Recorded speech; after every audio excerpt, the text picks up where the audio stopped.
प्रधानमंत्री नरेंद्र मोदी के कार्यकाल के 11 वर्ष पूरे हो चुके हैं। ऐसे में देश भर में भाजपा कार्यकर्ता जश्न मना रहे हैं।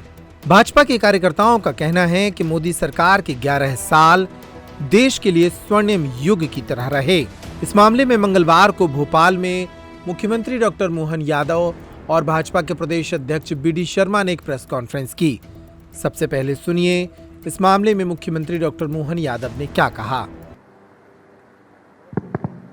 आशीष अग्रवाल जी और आप सब माननीय रविंद्र यति जी,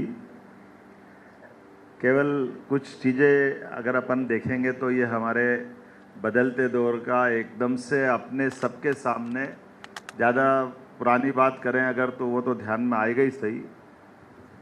आंकड़े के अंदर देखें 1947 की अगर बात करते हैं तो आप आजकल तो चैट जीपीटी से या गूगल से देख लें कि भारत की अर्थव्यवस्था 1947 में भारत पूरे दुनिया के देशों में कौन से नंबर पे था, तो भारत 15वें नंबर पे था 1947 में। लेकिन जब मोदी जी ने सत्ता संभाली, उसके पूर्ववर्त माननीय अटल बिहारी वाजपेयी जी को भी स्मरण करें तो लोकतंत्र की खूबसूरती है, 24 दलों को मिलाकर के सरकार चलाना ये अलग कठिन परिस्थिति थी, लेकिन उसके बाद भी उन्हें सरकार चलाई और उस सरकार में भी जो निर्णय किए ये हमारी भाजपा की कार्य करने की पद्धति बताती है कि हम इतने लंबे चौड़े एक तरह से संयुक्त गठबंधन की सरकार के बीच भी देश हितैषी निर्णय परमाणु बम का भी ले सकते हैं, जो माननीय स्वर्गीय अटल बिहारी वाजपेयी जी ने किया। और 2014 से जो हम 15 नंबर की अर्थव्यवस्था में थे, हम देखते हैं कि वित्त मंत्री के रूप में स्वर्गीय मनमोहन सिंह जी अपना कार्यकाल पूरा कर चुके हैं नरसिम्हा राव जी के सरकार के बाद में वो स्वयं प्रधानमंत्री रह गए। लेकिन स्वयं प्रधानमंत्री रहने के बाद भी वो देश की वित्तीय व्यवस्था में किस स्थिति में हमको छोड़ के जाते हैं। तो 11 नंबर की अर्थव्यवस्था से अब हम स्टार्ट हो रहे हैं और 11 नंबर की अर्थव्यवस्था में जो माननीय मोदी जी के बहुत सारे उल्लेखनीय कामों में एक सबसे बड़ा काम है कि हमेशा नेतृत्व करने वाला हमारे नेतृत्व के लिए हर कीमत चुकाने के लिए तैयार रहे। इसलिए सरकार के मामले में तुष्टीकरण समाप्त करके जनता के लिए जो जरूरी है वो सारे कड़े फैसले लेने के लिए बगैर संकोच के आगे बढ़े। कितने प्रकार के फैसले उनने लिए। अब हम एक के बाद एक लाइन से देखें, अगर चाहे जीएसटी जीएसटी को लागू करने का मामला हो, टैक्स कलेक्शन से आर्थिक संपन्नता आएगी। और ऐसे समय में जब राज्यसभा में तो उतना बहुमत भी नहीं था उनका, लेकिन कैसे वो युक्ति बुद्धि से अपने विषय को लेकर जाना और सबको सहमत कर लेना, वाकई ये सोच के भी अटपटा लगता है कि जीएसटी से आर्थिक रूप से कितना पूरे देश का परिदृश्य बदला कि सभी प्रकार के नवाचार के लिए देश आर्थिक रूप से संपन्न बनना चाहिए। इनोवेशन को बढ़ावा देने के लिए स्टार्टअप की और दूसरी प्रकार की बात करें तो लंबी चौड़ी बात आती है। लेकिन हम सब लाइन से देखें, जहां 40 साल पहले 370 के मामले को लेकर के राजीव गांधी जी की सरकार ने घुटने टेक दिए थे। मुस्लिम बहनों की ज़िंदगी भी अच्छी करना, बदलना है और ऐसे में सुप्रीम कोर्ट ने निर्णय किया था। आप केवल 2 सुप्रीम कोर्ट के निर्णय से तुलना कर लें माननीय प्रधानमंत्री जी की। लोकतंत्र खूबसूरती और लोकतंत्र की ताकत क्या होती है। सुप्रीम कोर्ट तो फैसले करेगी, लेकिन फैसले को लागू करने का दम चाहिए। और जहां 3 तलाक के मामले में सुप्रीम कोर्ट ने निर्णय किया अपनी मध्य प्रदेश इंदौर की बेटी शाहबानो के मामले में, और उसके उलट राजीव गांधी जी की सरकार ने वो फैसला बदल दिया।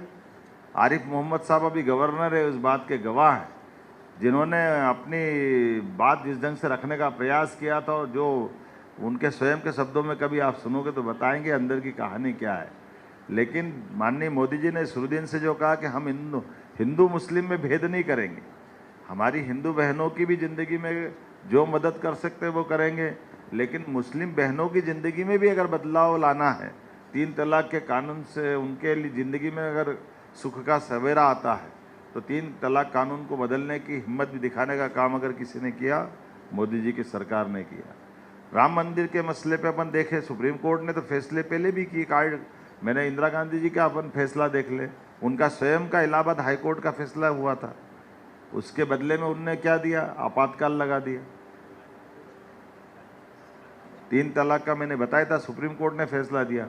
तो कोर्ट की भी महत्ता को स्थापित करते हुए जनता के बीच में सर्वोच्चता सुप्रीम कोर्ट ने निर्णय किया, तो लागू करना, 3 तलाक भी लागू करके दिखाया, भले 40 साल पुराना, और राम मंदिर का फैसला भी लागू करके दिखाया। तो हिंदू मुस्लिम राम जी का नाम लेते ही देश में दंगे हो जाते, जाने क्या क्या हो जाते थे। लेकिन इतने पुराने मसले को भी सबको साथ लेकर के, ना तो भूमि पूजन के समय झंझट कोई हुई पूरे देश में, ना बाद में लोकार्पण के समय हुई, और उससे बढ़कर के जो आज़ादी के समय सोमनाथ के समय निर्णय होना था, जब तत्कालीन प्रधानमंत्री नेहरू जी को बुलाया गया था कि सोमनाथ के मंदिर के भूमि पूजन लोकार्पण में सरदार वल्लभ भाई पटेल वहाँ मौजूद थे, उनने निमंत्रण दिया था। उस समय के राष्ट्रपति राजेंद्र प्रसाद जी सहित प्रधानमंत्री को बुलाया था, लेकिन नेहरू जी जाने की साहस नहीं जुटा पाए। 1000 साल पुराना हमारा कलंक, देश आज़ाद होता है तो हमारे वो सारे मापदंड और वो सारे मानदंड जिनके आधार पर देश का लोकतंत्र खूबसूरती और दुनिया के अंदर गर्व से सिर ऊंचा रखता है, हम सब देखते हैं कि सुप्रीम कोर्ट के निर्णय के आधार पर सुप्रीम कोर्ट का निर्णय का पालन भी कराया जाता है। और न केवल अयोध्या में जाकर स्वयं प्रधानमंत्री बैठ कर के बजाय किसी हिचक के सभी वर्गों के लिए, जैसे मैंने मुस्लिम समाज की बहन का निर्णय करने में भी हिचक नहीं, बाकी बहुसंख्यक समाज के लिए भी निर्णय करने में हिचक नहीं। हमारे यहाँ एक के बाद एक ऐसे, कभी आप कल्पना करो कि हमारे अपने बच्चों के जीवन के लिए रूस यूक्रेन युद्ध याद करो, तो हमारे बच्चों को भी लेकर के आने के लिए अब कितना अच्छा लगता है कि हमारे बच्चों के पीछे पीछे पाकिस्तान के बच्चे भी निकल करके आए, वो भी भारत माता की जय करके आए। और एक प्रधानमंत्री बगैर सुरक्षा के पाकिस्तान को भी कितने मौके दिए, शुरू में कोई मन में भाव नहीं था, पाकिस्तान को इसकी कीमत समझ में नहीं आई। नवाज शरीफ के परिवार में बगैर कोई सुरक्षा व्यवस्था के उनके हेलीकॉप्टर से जाने का साहस अगर किसी में रहा है तो हमारे लिए गर्व की बात है। यशस्वी अभी के हमारे प्रधानमंत्री श्रीमान नरेंद्र मोदी जी का है, जो अफगानिस्तान से आते समय और उनके उस व्यवस्था में भी जाते, और बदलते दौर में भारत के दुश्मनों के साथ जो उनके 3 बार की याद करें, केवल कल्पना करें।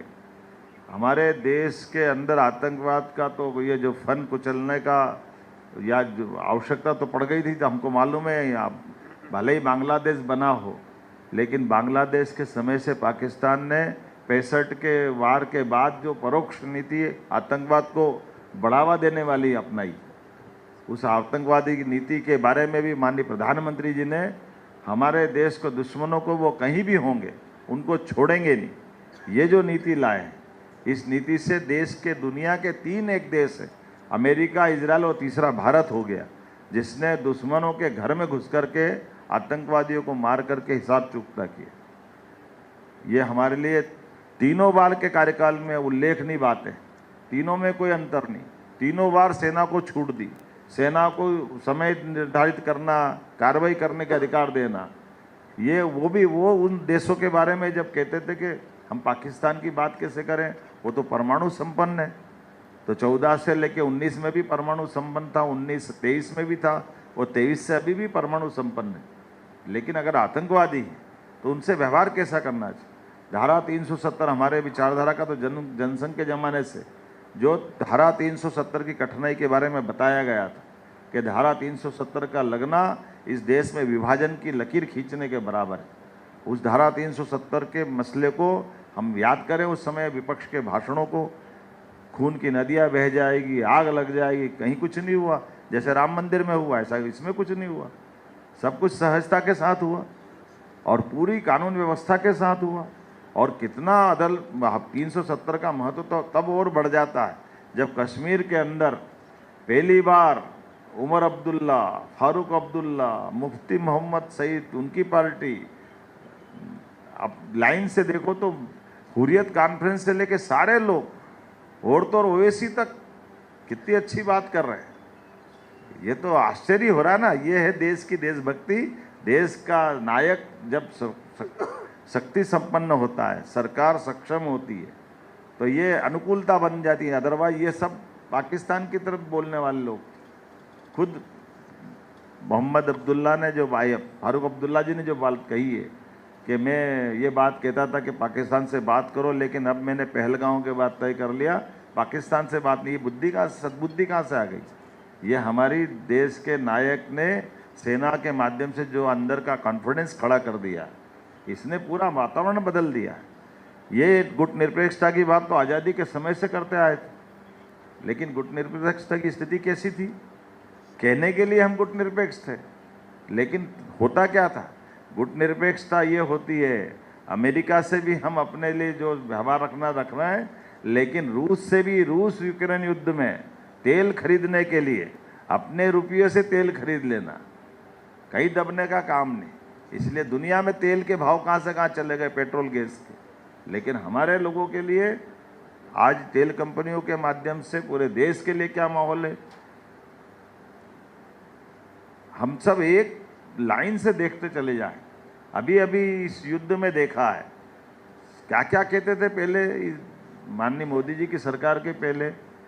सारे विशेष धर्म के लोग एक ही पाकिस्तान के साथ जोड़ते थे, लेकिन सबसे ज़्यादा सम्मान अगर पाया है तो सऊदी अरब से लगा करके हर जगह माननीय मोदी जी के लिए कितनी अनुकूलता बनी। इसी बात की तो दरकार है कि सबकी देशों का अपना अपना, हाँ, हमारा व्यवहार देश की विदेश नीति के आधार पर रहता है, हमारे देश की नीतियों के आधार पर होता है, हमारे व्यापारिक संबंधों के आधार पर होता है। तो हम देखें कि चाहे ईरान का हमारा वो जो नया बंदरगाह का प्रोजेक्ट हो, जहां हम एक तरफ चाइना को उस तरह से भी देखते हैं कि चाइना से रिलेशन भी बनाए हमें, लेकिन चाइना को आधार पे, अमेरिका के आधार पे, किसी देश के आधार पर सबसे पहले nation first, made in India की बात करते हुए माननीय मोदी जी ने जो वर्तमान का दौर दिखाया है। और अभी तो अंदर की बात देखो तो और आश्चर्य लगता है। खुद जिनने S-400 सुरक्षा व्यवस्था दी है, हम सब देख रहे हैं कि यूक्रेन युद्ध के साथ रसिया के अंदर तक भी अगर वो सुरक्षा प्रणाली इतनी मजबूत थी तो उनके यहाँ क्यों ऐसा नहीं हुआ? इसका मतलब उनके माल में हमारा दिमाग लगाया, ये जो ना हमारा दिमाग लगा मेड इन इंडिया से, तो हमारा बाल भी बाका नहीं हुआ। जो मिसाइल हम छोड़ रहे हैं वो तो असर कर रही है, और उनके फटाके दिवाली के फटाके जैसे आसमान में ख़त्म हो रहे हैं। ये कैसे हो सकता है? ये तभी हो सकता है जब हमारी ब्रेन का उपयोग किया है। ये मेड इन इंडिया है, इस आधार पर हम सब तरफ से निपटने के लिए सक्षम हैं। कभी कल्पना कर सकते कि हम लाल किले से सफाई की बात करने के आधार पर देश के अंदर कहाँ से कहाँ तक की बात कर दी। जल वहित शौचालय की बात करते हुए 40 करोड़ लोगों के लिए, अब ये आंकड़े बताते हैं कि हम कहाँ से कहाँ पहुँच गए। मैं मेरे अनुभव की बात बताता हूँ। जहाँ मैं विधायक बना पहली बार, मेरे यहाँ एक पूर्ववर्ती विधायक प्रीति भार्गव जी थी। उनने एक मेरे से बात कही थी, भैया आप विधायक बन गए तो एक काम जरूर कराना। मेरे इधर क्षेत्र में 20% गांव भी थे। उनने कहा आप कुछ भी करके गांव के अंदर ये कुछ शौचालय, पब्लिक टॉयलेट जरूर बनाना। मैंने क्यों? बोले आपको ये कठिनाई समझ में नहीं आएगी पुरुष होने के नाते से। बोले मैं ये कठिनाई जानती हूँ, मैं विधायक भी रही थी, जिला पंचायत की सदस्य भी थी, कि माता बहनों को खुले में शौचालय के लिए उनको बीमार हो जाना पड़ता है, इतने कष्ट आते हैं, क्योंकि वो खुले में जाए कैसे? उनको कुछ भी करके सूर्य ढलने का इंतजार करना पड़ता है। तो ये कितना मानवीय दृष्टिकोण से, लेकिन इस कष्ट को माननीय मोदी जी ने समझ करके घर घर शौचालय बनाने की बात की। गैस के चूल्हे के बारे में तो आप अपन सब जानते ही है, हमारे लिए कूपन का कितना महत्व रहता था। सांसद से कम महत्व सांसद के कूपन का ज़्यादा महत्व था। वो कूपन बांटते बड़ी बात हो जाती थी। ये कैसे बांटते थे वो भी बताने की जरूरत नहीं। कूपन नहीं हो गया, मालूम पड़ा कि विधानसभा का टिकट हो गया। कौन सा दौर था वो? गैस का कूपन, बाप रे बाप, क्या हो जाता है। आज गैस कनेक्शन की कितनी कैसी स्थिति बनी है। और सब प्रकार से कोई से भी पैरामीटर में ले लें, हम तो ये कल्पना करते हैं, अगर ये देखें कि अपने आप बदलते दौर में ये आंकड़े की बात भी करें कि जहां हमने 6 करोड़ से ज़्यादा शौचालय बना दिए, गेहूं की बात करते हैं, ये बड़ा आश्चर्य लगता है। ये हमारे लिए राम राज्य की बात है तो राम राज्य से उस तरह से देखते हैं। भारत सरकार के अपने काम करने के तरीके के बलबूते पर अंतर्राष्ट्रीय मापदंड बदलना पड़ रहा है, क्योंकि उनकी जो आर्थिक दृष्टिकोण से वो हर चीज़ को डॉलर में देखते थे। मैं टूरिज्म का चेयरमैन था, बड़ा मुश्किल पड़ता था कि जब मैं एयरपोर्ट पे जब आप में से भी कहीं गए होंगे तो समोसा 200 रुपये का क्यों मसाला पड़ता, पल्ले नहीं पड़ता था। तो मैं इंदौर के एयरपोर्ट के बाहर जाके पोहे खा के वापस अंदर जाता एयरपोर्ट कि इतना महंगा कैसे। लेकिन आज मोदी जी ने संशोधन करा दिया कि हमारी भारतीय मुद्रा के हिसाब से यहाँ के लिए तो करो ना भाई, एयरपोर्ट हो तो एयरपोर्ट की जगह है, लेकिन ये नाटक कौन सा होता है। ये जो भारतीय दृष्टिकोण है, इसी प्रकार से लाइन से अगर अपन देखो, गरीब आदमी, गरीब से गरीब आदमी, छत पे मकान, उनका खुद का मकान होना चाहिए। तो ये माननीय मोदी जी सोच सकते हैं, और जो कहा वो करके दिखाया, दूसरी बार फिर दिखा दिया। और एक तो ऐसा घोर आश्चर्य है, मैं वास्तव में कल कवि सम्मेलन में था, वो कवि ने जो टिप्पणी करी वही बहुत जोरदार थी। बैरागी ने, अध्यक्ष जी भी थे, उनने के वो डॉक्टर थे, मनमोहन सिंह वित्त के डॉक्टर थे, पीएचडी की हुई थी, फाइनेंस के बड़े डॉक्टर थे। लेकिन डॉक्टर ने 10 साल में कोई फाइनेंशियल डॉक्टरी नहीं करी। मोदी जी ने कितने ऑपरेशन कर दिए बताओ। आप चाय वाला ऑपरेशन कर रहा है, कितने प्रकार से सारी व्यवस्थाओं को बदलाव कर दिया।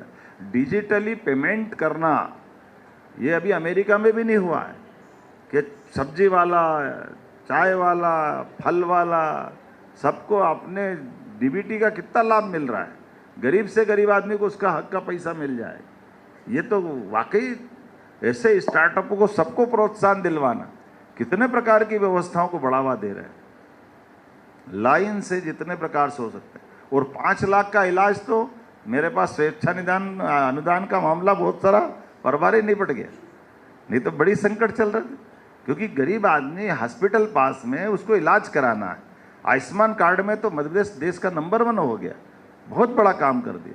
और उससे बढ़कर के 5 लाख का 70 साल वाले कोई जाति समाज का हो, हमको सबको मालूम है कि 70 साल से ऊपर वालों को 5 लाख का अगर अनुदान मिल जाता है, ये बड़ा एक तरह से आयुष्मान कार्ड का कितना बड़ा लाभ है। एक नहीं, ऐसे कितनी सारी योजनाएं बताने जाओ तो ऐसा लगता है। उज्ज्वला गैस कनेक्शन, बिजली के मामले में 100% हमारा विद्युतीकरण कर दिया। जल जीवन मिशन के माध्यम से घर घर जल, नल से जल, ये कितना आश्चर्य की बात है। और कृषि विकास का बजट माननीय मोदी जी के माध्यम से 5 गुना बढ़ाया गया, वैसे तो सभी दूर कर दिया। और किसान सम्मान निधि, पहली बार अगर कोई किसानों को सम्मान निधि दे करके, ये किसानों के हाथ में हमारे द्वारा रकम देना है, ये भी बहुत घोर आश्चर्य की बात है।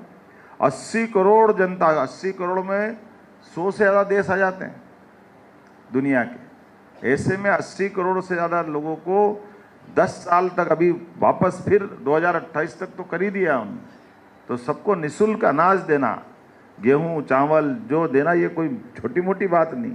सभी प्रकार की व्यवस्थाओं के बलबूते पर हमारे लिए, आपने सबने देखा SC ST OBC आरक्षण में 50 तरह की बात आती थी, लेकिन बगैर किसी को कष्ट दिए 10% आरक्षण सामान्य वर्ग को भी दे देना, जिसके लिए ये जो 10% आरक्षण दे करके समाज के अंदर ये विशेष संदेश देना कि हाँ, हमारे लिए सभी वर्ग बराबर है। 33% लोकसभा विधानसभा में आरक्षण, ये तो चमत्कार ही हो जाएगा। और इसमें भी वही हाल है, छोटी लकीर को बड़ी लकीर करने की अलग से लकीर खींच दी। बाकी जो चले हुए आरक्षण के साथ जितनी सीटें हैं उनको डिस्टर्ब नहीं कर रहे हैं, वो सब यथावत रहेगी।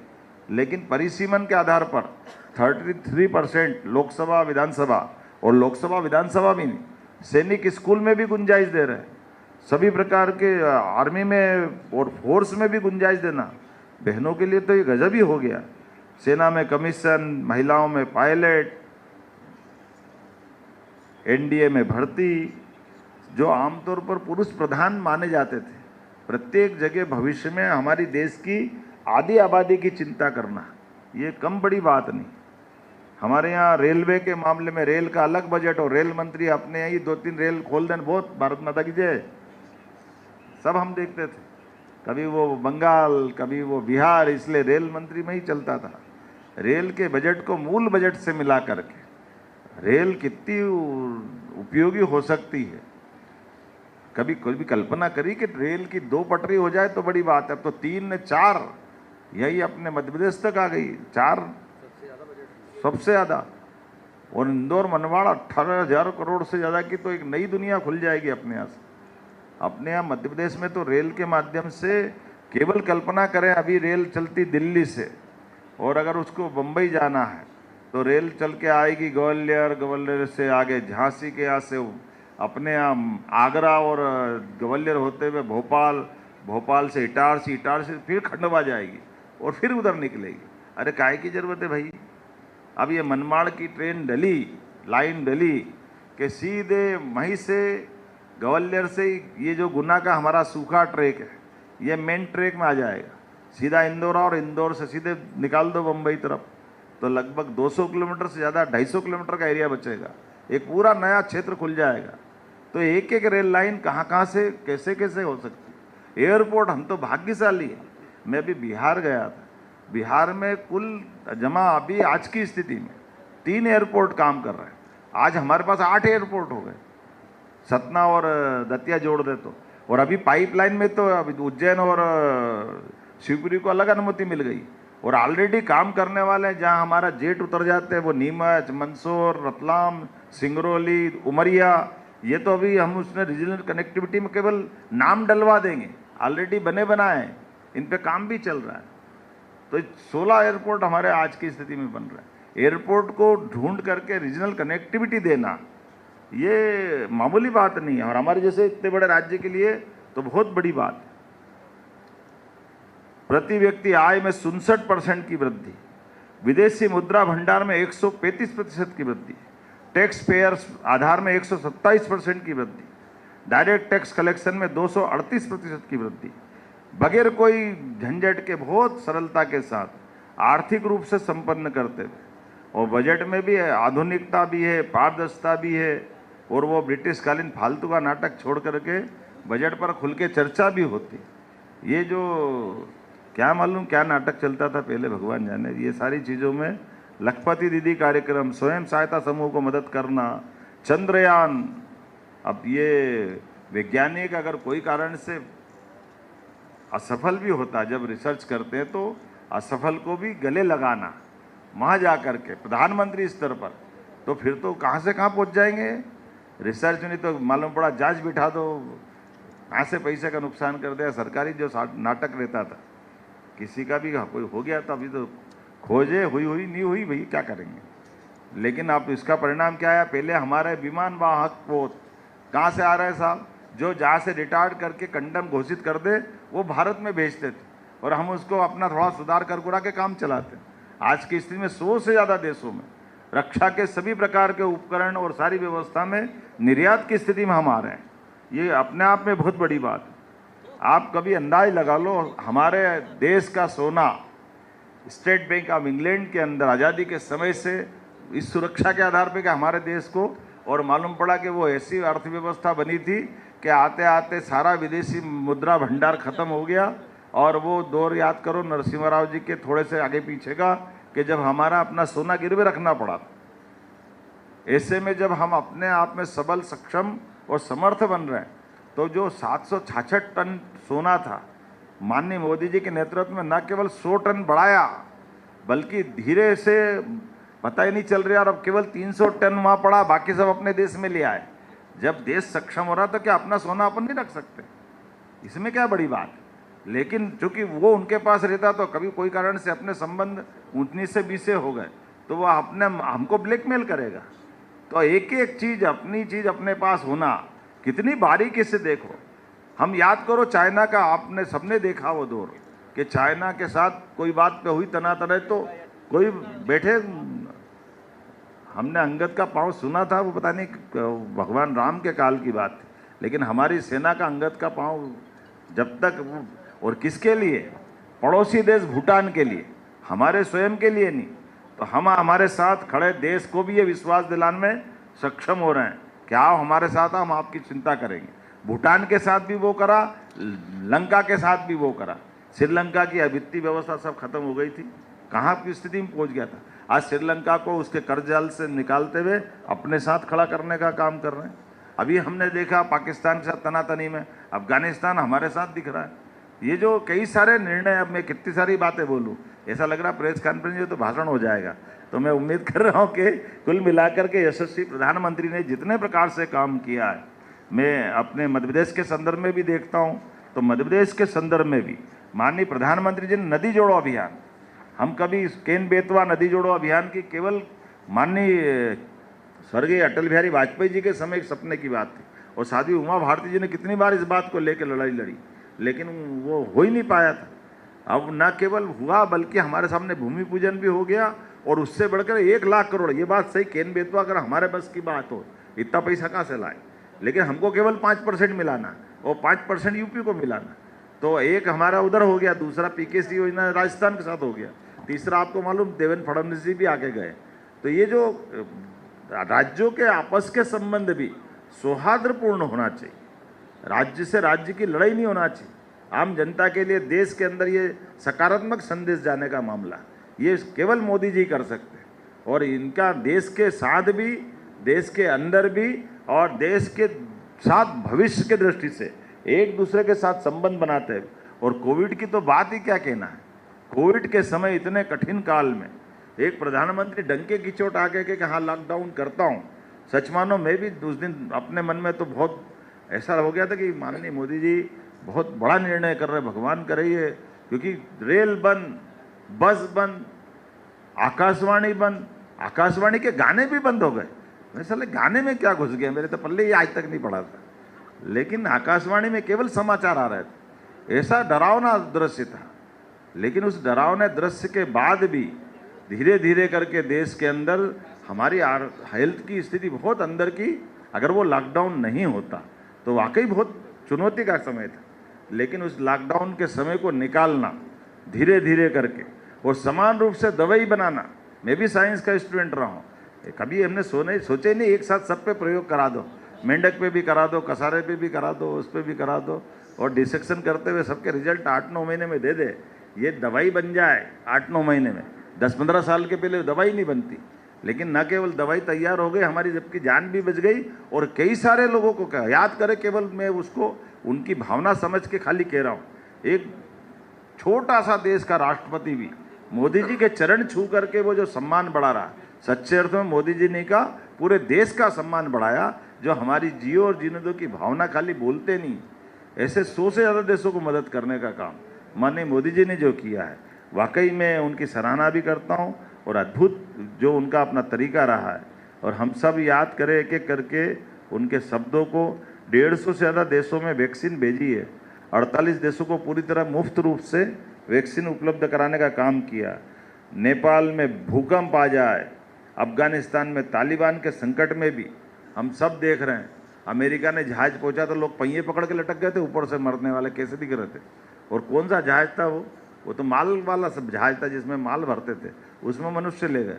और हमारे एक एक व्यक्ति को हमारे प्लेन से लेकर के आए, और प्लेन से नहीं लेकर के आए, हमारे गुरुद्वारे में भी पवित्र गुरु ग्रंथ साहिब को भी बाकायदा सम्मान के साथ, हमारे अपने जिन पे हमारी श्रद्धा है उनको सम्मान के साथ लाने का कितना बड़ा निर्णय और कितने अलग तरह से किया है। मैं मान के चलता हूँ कि एक एक चीज़ें आज बदलते दौर में हमारे मोदी जी के 11 साल में वाकई वो अकल्पनीय है, अद्वितीय है और स्वर्ण अक्षर में लिखे जाने योग्य है। मैं मान के चलता हूँ यशस्वी प्रधानमंत्री न केवल अपने इस कार्यकाल को पूरा करे, मैं तो भगवान से कामना करता हूँ कि हमारे लिए एक बार फिर वो 1929 में भी दोबारा अपना मार्गदर्शन दे, और फिर प्रचंड बहुमत से हमारी सरकार माननीय मोदी जी के नेतृत्व बने। मेरी अपनी ओर से सबको शुभकामना। आप सभी पत्रकारों को धन्यवाद देता हूँ। हमारे राज्य में भी माननीय मोदी जी के आशीर्वाद से डबल इंजन की सरकार काम कर रही है, और आपके सहयोग से, सतत संवाद से भारत ने जिस प्रकार से अपने लोकतंत्र को गौरवान्वित किया है, मध्य प्रदेश भी इसी आकांक्षा के साथ मेरी अपनी बात को पूरी करता हूँ। बहुत धन्यवाद। धन्यवाद माननीय मुख्यमंत्री जी। इसके बाद कुछ प्रश्न। सबसे पहले विजय दास जी। जी माइक तो बाहर, माइक।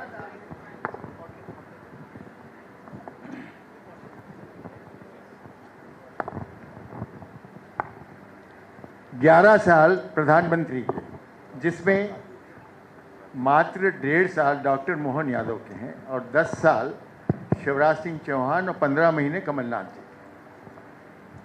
10 साल में मध्य प्रदेश में जितने भी आयोजन हुआ करते थे उसमें मध्य प्रदेश के मुख्यमंत्री आगे हुआ करते थे, प्रधानमंत्री पीछे हुआ करते थे। मैं ये आरोप नहीं लगा रहा हूँ, ये सच्चाई बता रहा हूँ। लेकिन 1.5 साल में प्रधानमंत्री की योजनाएं, उनके विज़न, उनकी दूरदृष्टि और भ्रष्टाचार के खिलाफ जीरो टॉलरेंस, इन सारे मुद्दों को लेकर और आपकी उपलब्धियों को लेकर क्या आपने 1.5 साल में पाया, ये बताने का कष्ट करें। वैसे तो आज का दिन तो उनको समर्पित है, माननीय प्रधानमंत्री जी को, लेकिन जैसे उनके आशीर्वाद से जो मिला वो बताने का प्रयास करता हूँ। ये एयरपोर्ट का लोकार्पण, मेट्रो ट्रेन का लोकार्पण, ये हमारे तीनों नदी जोड़ो अभियान पे जो उनका आशीर्वाद मिला है, सभी प्रकार के रेल से लेकर सारे विभागों में जो उनने धनराशि दी है, और उससे बढ़कर के हमारे सारे नवाचार को भी उनने हमारी पुरस्कृत किया है। जैसे साइबर तहसील को अभी अभी हमको उनने, प्रधानमंत्री ने पुरस्कृत दिया है। हमारे अच्छे आइडिया को उनने लगाने का काम किया। अहिल्या माता के सुझाव के आधार पर पूरे देश में अहिल्या उत्सव मनवाने का निर्णय किया है। ऐसे एक नहीं, बहुत सारी बातें बता सकता हूँ। मैं मान के चलता हूँ कि यशस्वी प्रधानमंत्री के आशीर्वाद से, और उस सबसे बढ़कर 1.5 साल में 11 बार मध्य प्रदेश आना, ये हमारे लिए हमारा सौभाग्य मानते हैं। तकरीबन 14 महीने में हर महीने हमारे पास माननीय मोदी जी रहे। राकेश जी। मोहन जी, 11 महीने की बात तो विजय दास जी ने की है, पर आपके मुख्यमंत्री और उसके पहले मंत्री और उसके पहले विधायक रहते हुए मोदी जी की कार्यशैली को दूसरे प्रधानमंत्रियों की तुलना में किस तरह से देखते हैं? देखिए, आपने देखा होगा, मैं मोदी जी की कार्य पद्धति हम सबको सीखने लायक है सब क्षेत्रों में। मैं जब शिक्षा मंत्री था और उन्होंने शिक्षा नीति लागू करी तो माननीय शिवराज सिंह जी चौहान के साथ में शिक्षा मंत्री था, हमने सबसे पहले मध्य प्रदेश में वो शिक्षा नीति लागू करने का प्रयास किया था। जब माननीय मोदी जी हमारे बीच में प्रधानमंत्री बन के आए तो उनकी मेरे चुनाव के समय आखिरी सभा मध्य प्रदेश में उज्जैन में हुई थी, और उसके बाद हमने अपने विधायक के नाते से उज्जैन के प्लान को लेके चले, जिसका 2016 में हमको सिंहस्थ के समय लाभ मिला था। विजय जी। हेलो सर, मैंने देखा कि पूर्ववर्ती सरकारों में आध्यात्मिक क्षेत्र में जो कार्य किए जाने चाहिए थे, आपकी सरकार ने और खासकर विशेष रूप से आपने आध्यात्म के क्षेत्र में मध्य प्रदेश को समृद्ध बनाने और अंतर्राष्ट्रीय स्तर पर दिल्ली के लाल किले पर आपने विक्रमोत्सव कराया। तो ये सरकार का, मैं ये जानना चाह रहा हूँ कि ये सरकार का जो विजन है वो अहिल्याबाई, देवी अहिल्याबाई को भी आपने एक राष्ट्रीय स्तर पर, अंतर्राष्ट्रीय स्तर पर पहचान दिलाने की कोशिश की। तो मोहन यादव जी का जो ड्रीम प्रोजेक्ट है मध्य प्रदेश के ग्रोथ को लेकर, विकास को लेकर, वो है क्या? देखिए, फिर मैं दोबारा दोहराता हूँ, माननीय प्रधानमंत्री जी के 11 साल पूरे होने पर हमारी ये प्रेस है। मैं आप ही की बात बताता हूँ जो माननीय मोदी जी के माध्यम से ध्यान में आती है। स्मार्ट सिटी का पैसा माननीय मोदी जी ने दिया है, और स्मार्ट सिटी के माध्यम से शहरों के अंदर अपने विकास के दरवाजे खोलना, अपने लोगों की आय बढ़ाना, अपने सब प्रकार के व्यापार व्यवसाय को मदद करना। हमने मोदी जी के स्मार्ट सिटी के पैसे का महाकाल के महालोक बना करके 2022 में जो उनसे लोकार्पण कराया, मेरी अपनी कॉन्स्टिट्यूंसी है, उसी कॉन्स्टिट्यूंसी में 800 करोड़ के आधार पर मंदिर बाबा महाकाल का वर्तमान मंदिर तो 250 साल पहले महाजी महाराज ने बनवा दिया था, लेकिन बने हुए मंदिर के आसपास और विकास करके हमारा आर्थिक रूप से पूरा बदला है। तो आज की स्थिति में पूरे देश में एक नगरी में सबसे ज़्यादा पर्यटक आते हैं धार्मिक दृष्टि से तीर्थाटन करने, तो मैं वो उज्जैन की तरफ, वो केवल मोदी जी के कारण से। तो ये जो आध्यात्म से भी हमारे लोगों को रोजगार मिल सकता है, उसके कारण से हमने 13 जगह अलग अलग लोग बना रहे हैं। या हमारे लिए ये वेलनेस सेंटर की जो बात कर रहे हैं कि जो हमारे पास उपलब्ध चीज़ें हैं उससे बेहतर से बेहतर, जो मेरे को आइडिया उनसे आया था जब उनके लिए अमिताभ बच्चन उनका पर्यटन को बढ़ाने के लिए वो प्रयोग कराते थे। एक बार तो आइए गुजरात, वो हमारे दामाद तो यहाँ के अपने अमिताभ बच्चन, लेकिन गुजरात को उनने, और कितना अच्छा उनने अपने नवाचार, वो थार के रेगिस्तान के अंदर 3 महीने पूरा आयोजन कराते थे। पतंग उत्सव का आयोजन गजब, एक साथ 40 पतंग पहली बार मैं तो देखने भी गया कि कैसे उड़ती है, देखो तो सही, तो आनंद आ जाता था। मुख्यमंत्री जी, नोटबंदी से ऑपरेशन सिंदूर तक में सबसे बड़ी उपलब्धि आप क्या मानते हैं? मेरे साथ संकट खड़ा कर रहे हो। सबसे बड़ी उपलब्धि मोदी जी की तीसरी बार सरकार बनना, जनता का विश्वास कायम रखना, जनता का भरोसा। 60 साल बाद एक ऐसे गैर कांग्रेसी सरकार के नेता है जिनके प्रत्येक फैसले से जनता आंदोलित होती है, आनंदित होती है।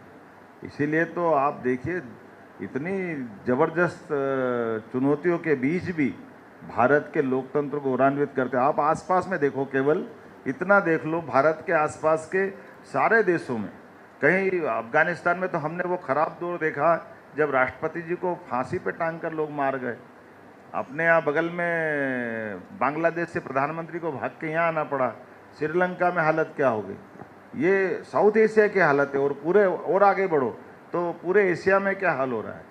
तो लोकतंत्र के नायकों के साथ जो जनता का व्यवहार है वो अविश्वास के वातावरण का है, और उसके उल्टा ये नीर चीर गंगा की तरह अपना नेतृत्व भागीरथ की तरह पूरे विकास के कारवा के संवाहक बनकर के मोदी जी आ रहे हैं। ये विश्वास मामूली बात नहीं, बहुत बड़ी बात है। और वो हमारे लिए और आनंद आ जाता है जब केवल कल्पना करो 10 साल के कार्यकाल में डॉक्टर मनमोहन सिंह की सरकार में वो कौन से दूरसंचार मंत्री, क्या सुखविंदर क्या थे, वो सुखराम क्या थे, कौन कौन से भगवान जाने क्या क्या होता था, कोयला का घोटाला फला। हर साल मंत्रिमंडल के 10-20 मंत्री इस्तीफा देते थे। तो ये जो अपने भारत पे एक प्रश्न कैसा लग गया था, भगवान नहीं करे, लेकिन उसके उल्टे मोदी जी के साथ में आज बदलते दौर का भारत कहाँ से कहाँ जा रहा है। प्रधानमंत्री जी का भी फोकस रहा है युवाओं पर।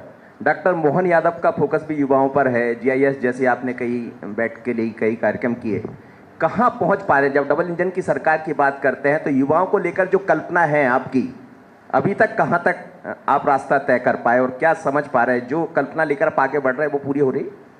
ये मेरी नहीं है, मोदी जी की प्रेस कॉन्फ्रेंस है, लेकिन कोई बात नहीं। आपने मेरे प्रश्न किया, मैं आपकी बात पे ही जाता हूँ। माननीय मनोज जी, अच्छा प्रश्न कटा है। ये जो मैंने मोदी जी की उस बात को देखा है, आप कल्पना करो जब वो लखटकिया कार की बात आई थी, बंगाल से उसको हटा रही थी ममता, और मोदी जी ने कहा था कि आओ मेरे यहाँ, जमीन भी दे दी और गरीब से गरीब आदमी को कार देने का निर्णय कराया।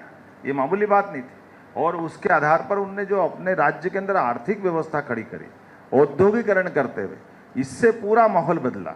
और मैं धन्यवाद देना चाहता हूँ इस नाते से कि मैंने जब अपनी राज्य सरकार बनाई और मैं उनसे पूछकर आशीर्वाद लेने गया, तो उन्होंने कहा देखो, हमारे युवा, गरीब, महिला सब वर्ग की बेहतरी के लिए, हमको इनका औद्योगिकरण कराने के लिए आपको ये सरकारी नौकरी तो बहुत लिमिटेड है।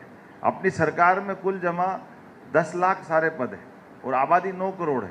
तो हमको अपनी ये जो दूसरी योजना है जिनसे अपने गांव से गांव के आदमी को लाभ मिले, इसलिए दोनों काम मैंने उनसे लिए हैं।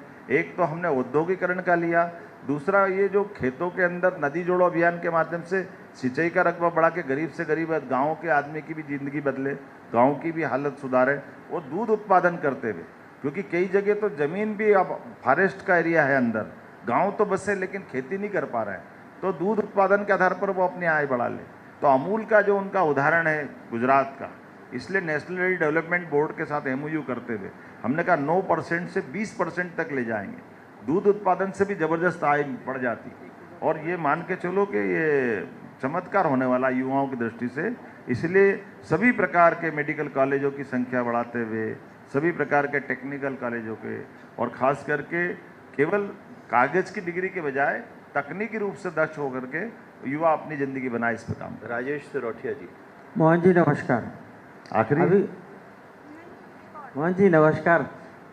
अभी हाल ही में आपने मृगेंद्र जी के एक सवाल के जवाब में कहा कि 3 बार लगातार मोदी जी ने सरकार बनाई।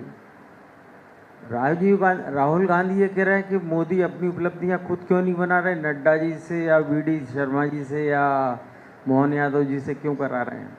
तीसरा मेरा ये सवाल है कि बीजेपी 303 से 240 आ गई और कांग्रेस 52 से 99 पर पहुंच गई।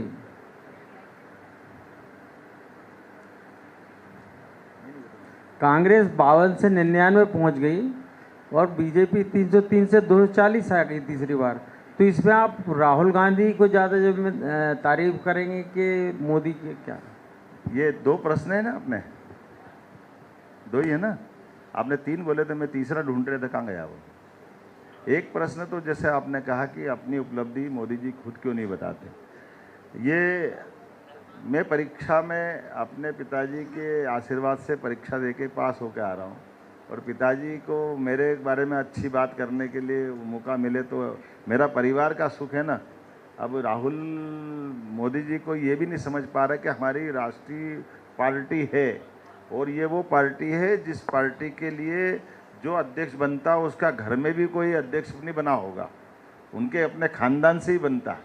तो वो तो भरोसा किसी पे करते ही नहीं, उनको ये बात शोभा ही नहीं देती, उनके कोई ऐसा सोचते नहीं कि वो अपने उपलब्धि खुद ही बताते हैं, और इसलिए दुर्भाग्य के साथ बोलना पड़ा, लेकिन ये कटु सत्य है।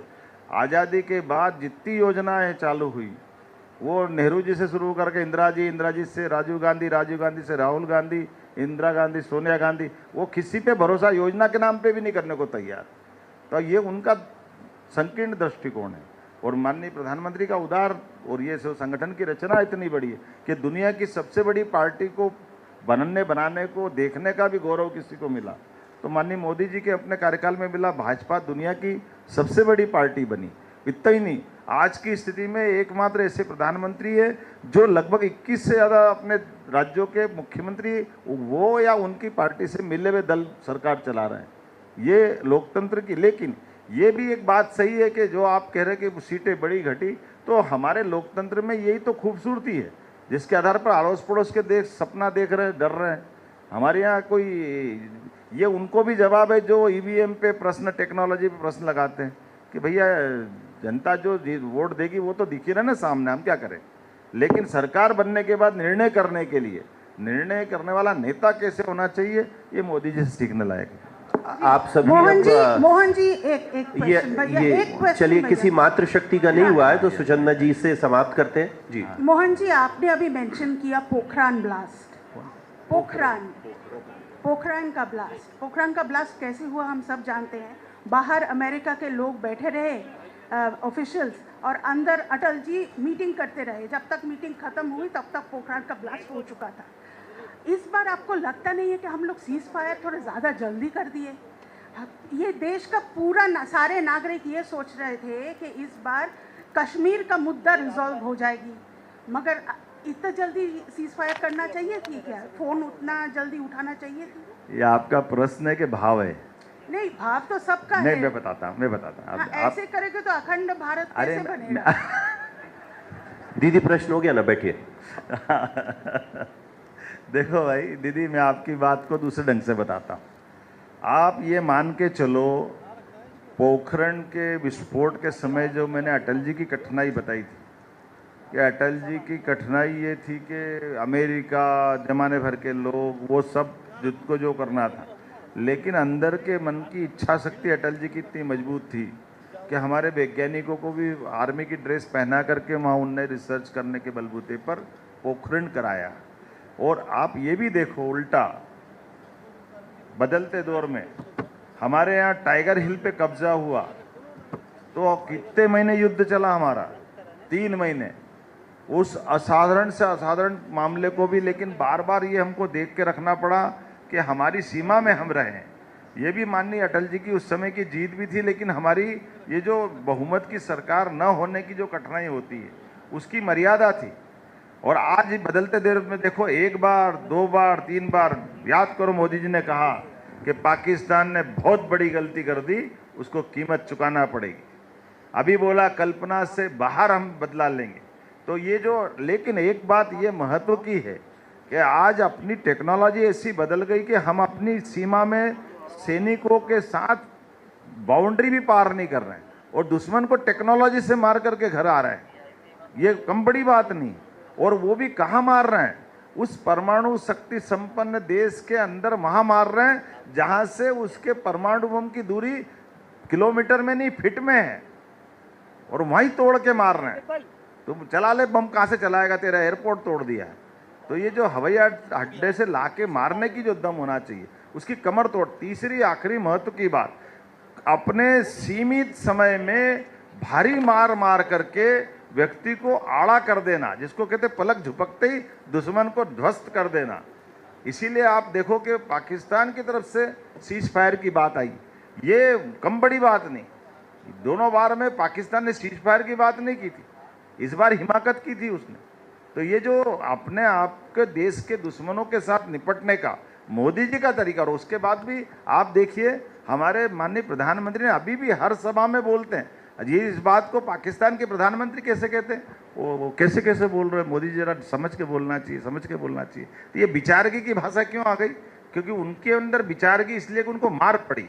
और हमारे आदमी कैसे कह रहे, ऑपरेशन सिंदूर खत्म नहीं हुआ है, ऑपरेशन सिंदूर जारी रहेगा, हमारे देश के दुश्मनों से निपटने के अभियान जारी रहेंगे। ये वही बोल सकता है जिसके अंदर ये कॉन्फिडेंस हो, जो ये नई टेक्नोलॉजी के बलबूते पर निपटना जानते हैं। तो ये जो बदलते दौर में इन टेक्नोलॉजी के साथ व्यवस्थाओं के आधार पे हमको ये भी आदत डालना पड़ेगी। वो गया ज़माना जब इधर से उधर सैनिक घुसेंगे, फिर वापस आएंगे, फिर ये होगा वो होगा। अब दौर बहुत बदल गया, सैनिक जाते ही नहीं, ड्रोन ही जाते हैं। उधर से भी जो होना हो जाएगा ना, हमारे यहाँ से भी हो जाएगा। अब बताओ 3-3 हज़ार किलोमीटर की मिसाइल जाती है, 5,000 किलोमीटर की मिसाइलें बन रही है, तो कहाँ कश्मीर से कन्याकुमारी चले जाओ तो उसके पहले मिसाइल पहुँचती है। तो ये जो नया दौर का समय बदला है, इसमें टेक्नोलॉजी से ही ये युद्ध होंगे। और इस टेक्नोलॉजी के युद्ध में दुनिया में सबसे बड़ी धाक इस घटना के बाद अगर भारत की बढ़ी, तो वो हमारी सेनाओं को भी धन्यवाद और मोदी जी को भी धन्यवाद। आप सभी पधारे हुए महनीय मूर्धन्य पत्रकार मित्रों का पुनः मैं आभार व्यक्त करता हूं। पीछे हम सहभोज पर सादर आमंत्रित हैं। माननीय मुख्यमंत्री जी, माननीय प्रदेश अध्यक्ष जी, हमारे सभी मंचासीन अतिथिगण रहेंगे। आपसे अनौपचारिक चर्चा भी होगी। बहुत सादर धन्यवाद।